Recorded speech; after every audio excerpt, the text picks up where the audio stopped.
मन है। तो कन्या ने बताया कि माता जी मेरे मन में कुछ नहीं है, मैं भगवान सत्यनारायण की कथा श्रवण कर रही थी, आने में देर हो गई। प्रसाद लेकर के माता को दी। माता को समझ में आ गया जैसे प्रसाद खाई कि हमारे पति देव ने भी कथा सुनने के लिए कहा था, हो न हो भगवान की ऐसी दृष्टि हो गई। हाँ, हमने बार बार प्रतिज्ञा किया, एक प्रतिज्ञा आप पति पत्नी में हो जाती तो झगड़ा हो जाती, तो परमात्मा को हम बार बार देखिए, परमात्मा पिता के समान होती है। किसी पिता से कहोगे पिताजी आपकी कृपा से हम खूब पढ़े लिखे हैं, आपने हमारे लिए बहुत कुछ किया है, पैसे की कुछ जरूरत है तो बहुत खुश होके देगा। और कहेगा नहीं नहीं पैसा दो, खूब कमाए हो, कुछ किए नहीं हो तो देवे नहीं, जाओ नहीं देंगे। जी गुरु जी। तो सामान्य पिता भी नहीं दे पाता तो परमात्मा कैसे देंगे, बार बार प्रतिज्ञा करने के बाद। इस प्रकार कलावती ने कहा, तो दोनों बैठ करके रात्रि को भगवान का भजन किया।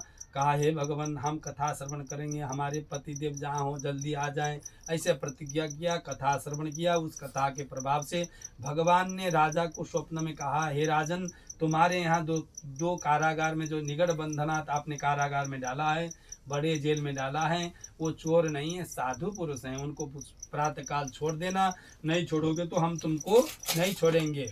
भगवान ने जब इसका स्वप्न दिखाया, राजा ने सुबह सभी को बुला करके बताया कि देखो हमने ऐसा स्वप्न दिखा है, ये कैसे है। तो फिर उसके बाद सभी विद्वानों ने कहा, देखिए भगवान कृपा क्या होता है। जब दोनों को कारागार में डालने ले जा रहे थे तो सब पब्लिक कह रहे थे इनको फांसी दो, मार दो, ये चोर हैं।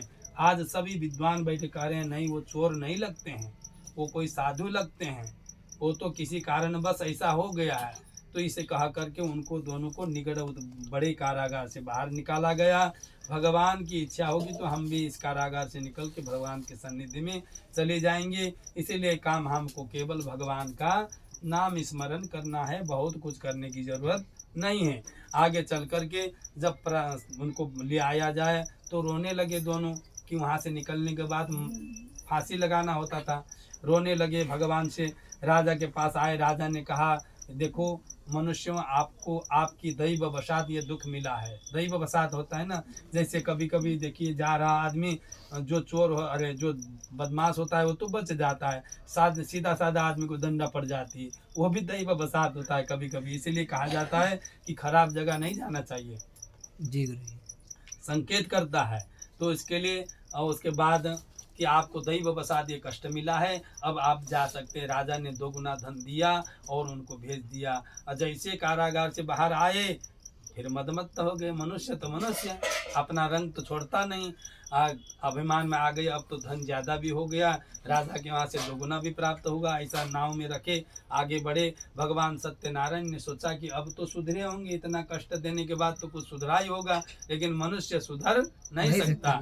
और उसके बाद गए और कहा कि किमर्थम क्या है, तो कहा कि लता पत्रादिकम चैव वर्तते तरनो मम। भगवान ने कहा तथास्तु।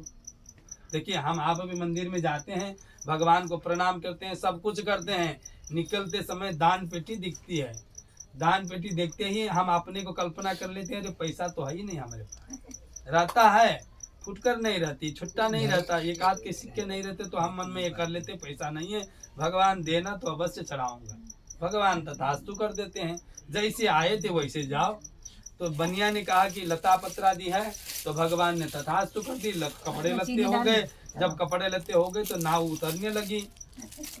मन है, देखिए नाव क्या है, मन की तरंग है। आपके पास बैंक का बैलेंस रहेगा तो आप स्थिर रहेंगे, चलो वहाँ बैंक में रखा है, और पता चला कुछ दिक्कत हो गया, सारे पैसे चले गए, तो आप टेंशन में हो जाएंगे, क्या खाएंगे, क्या लगाएंगे, पता नहीं कैसे कमाएंगे।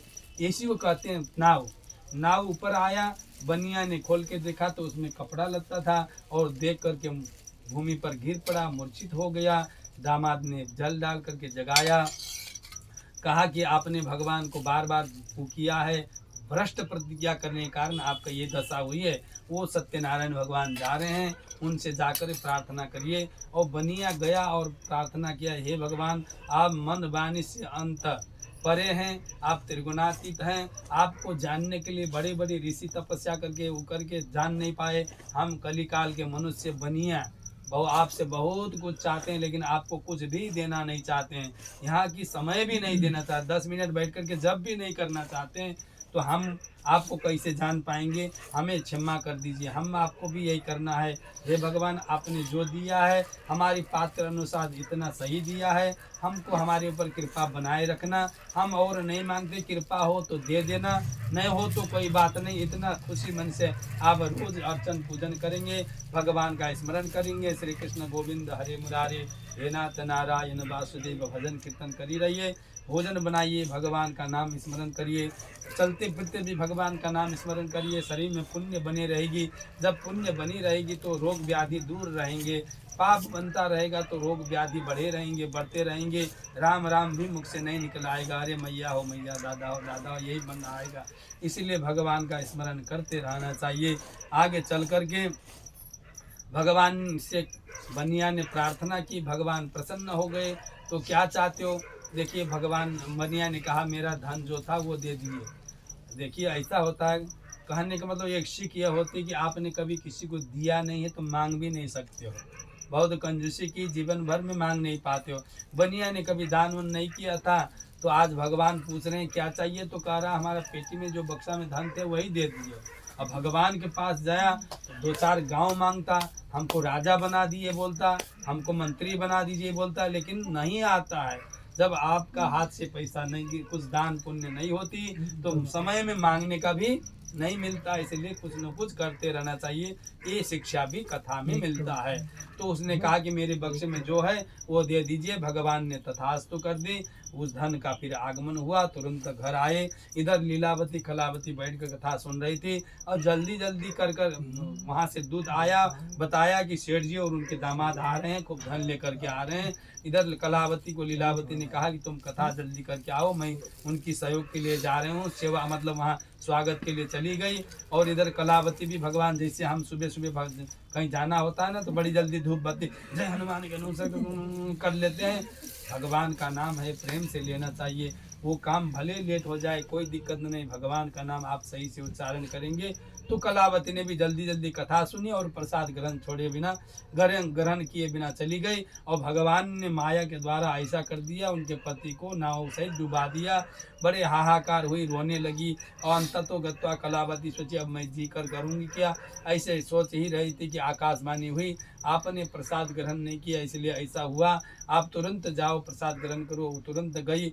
आज के ज़माने में तो आकाशवाणी होगा नहीं, बड़े बुजुर्ग पिता माता समझाएंगे, देखो बालक ये गलत रास्ता मत कर लो, अच्छे रास्ते से जाओ, कम कमाओ, स्वस्थ रहो, आनंद रहो, गलत करके मत कमाओ। समझाएंगे, नहीं समझे तो डंडा खाएंगे, जेल जाएंगे। समझ लेंगे तो कल्याण ही हो जाएगा। यही आकाशवाणी है। अपने से बड़े बुजुर्गों से जो बनता है, ब्राह्मण साधु जो समझा दे, समझ जाए तो कल्याण है। उसके बाद गई, प्रसाद ग्रहण करके आई, पति और प्राप्त मिल गए। देखिए छोटा सा व्रत का कितना फल मिला। देखिए ब्राह्मण धनवान हुए, लकड़हारा धनवान हुआ, धन मिला। और आगे चल कर के बनिया को संतति मिली, राजा उल्कामुख को भी संतति मिली। आगे चल कर के अब यहाँ राजा इतने बड़े, अरे जो बनिया इतने बड़े कारागार में जाकर भी निकल आए। बड़ा संकट, मृत्यु तुल्य जो कष्ट था वो भी मिट गया। और इधर सौभाग्य की वृद्धि हुई, किनकी? कलावती की। तो छोटा सा व्रत कथा ज़्यादा फल है। केवल श्रद्धा और भक्ति के साथ श्रवण करना है, और केवल भगवान का ही पूजन मनन बंदन करना है। घर में कथा करने आए, सुनने आए, पंडित जी तो संस्कृत में सुना रहे हैं, क्या करना है, हमको तो आती ही नहीं। पंचायत नहीं करना है, श्रवण करना है। ये कान है, आप कान समझदार है, आपकी खाली मन ही समझदार नहीं है। कान से सूझ देखिए, कोई दवाई आपको दिया जाए, आप क्या जानते हैं कि दवाई में क्या पड़ा है, कैसा है, क्या है। सिर दर्द का दवाई दिया, खाया और सिर ठीक हो गया। वैसे ये मंत्र हैं, आपको जानकारी नहीं रहेगी, आपका कल्याण हो जाएगा। इस प्रकार फिर सब लोग घर गए, कथा श्रवण किया। फिर इसी प्रकार हर हम संक्रांति पूर्णिमा को कथा करने लगे। आगे चल कर के फिर एक राजा थे, एक दिन वो शिकार के लिए गए। और देखिए एकदा जानबूझ करके एक दिन भी गलत काम नहीं करना चाहिए। एक दिन गए, अंग्रेजी वाले के पास जाकर के एक ठो ले लिया, पी लिया, तो इच्छा हुआ कि उसमें पाप बढ़ जाती है। एक दिन पिए, पाप बढ़ गया, दूसरे दिन भी जाने की इच्छा हो। अब तो रोज ही जाने की मन करता है भैया, वो इसलिए पाप बढ़ती वृद्धि हो जाती है। इसलिए एक बार भी नहीं जाना चाहिए। गलत काम एक बार भी नहीं करना चाहिए। राजा शिकार नहीं करता था, एक दिन शिकार कर लिया, पाप बढ़ते गई, बहुत जानवरों को मारा। भगवान की ऐसी कृपा हुई, भगवान का कथा हो रहा था, वहाँ भी नहीं गया, प्रणाम नहीं किया, ऐसे हुआ, सारा राज्य नष्ट हो गया। एक दिन ऐसे था, देखिए हम आप भी कुछ नहीं जेब में रहता तो भगवान मंदिर में जाएंगे, प्रभु लेट जाएंगे, हाँ कुछ धन में जेब में पैसा रहेगा तो फिर ऊपर ही से करेंगे, प्रभु कपड़े ठीक हैं इसलिए आज हम लेट के नहीं करेंगे, और ज्यादा देंगे, गाड़ी में गए जा रहे हैं, हाँ हाँ मंदिर में देखो प्रभु वो गाड़ी से ही कर लेते हैं। और ज्यादा होगा, अहंकार आ जाए, कहीं मंदिर वाले रास्ते से मत चलो, इधर से चलो, वहाँ हमको प्रणाम करना पड़ता है। ऐसे अहंकार आ जाती है धन की। अब कुछ नहीं था तो जा करके लेट गया भगवान के वहाँ मंदिर में, और फिर पुण्य प्राप्त हुई, उस पुण्य के प्रभाव से पुनः राज्य प्राप्त किया। अब ये सब जितने भी पात्र थे, जितने राजा ब्राह्मण लकड़हारा, ये सब धीरे धीरे जाकर के भगवान की सेवा किए, और ब्राह्मण सुदामा होकर के भगवान से साक्षात मिल गए, लकड़हारा गुहराज होकर के चला गया, उल्का मुँह नाम कर राजा वो होकर के रंगनाथ स्वामी का सेवा करके दशरथ होकर के चले गए। इसी प्रकार मोरध्वज नाम के जो बनिया था, मोरध्वज नाम के राजा हुआ, सत्य के लिए अपने पुत्र को आरे से काट दिया, मुख से चूर्ण भी नहीं किया। इसलिए हम लोग भी प्रातः उठते हैं तो सत्य में रहते हैं, श्री गणेशाय नमः तो ठीक रहता है। जहाँ भोजन में पेट गए, अरे पेट में भोजन गया, अरे ये तो मेरा है, मैं मेहनत करके कमा रहा हूँ, ये मेरा है, ये हुआ, हो जाता है, इसलिए पाप बन जाती है। इसलिए ये सब परमात्मा का है, अपने प्रारब्ध अनुसार जो होगा मिलेगा, पाताल में भी होगा, आपके प्रारब्ध में मिलना होगा तो वो मिल जाएगा, और सामने भी होगा, आपके प्रारब्ध में नहीं होगा तो नहीं मिलना है। इसीलिए भगवान का सब प्रसाद समझ के जो प्राप्त हुए उसको अर्पण करके भगवान का स्मरण करते हुए इस कथा को श्रवण करना चाहिए। आपने बड़ी सुंदरता के साथ श्रवण किया, हिंदी भी श्रवण किया, संस्कृत का भी श्रवण किया। भगवान आपके कल्याण करें। प्रेम से बोलिए श्री सत्यनारायण भगवान की। श्री कृष्ण गोविंद हरे।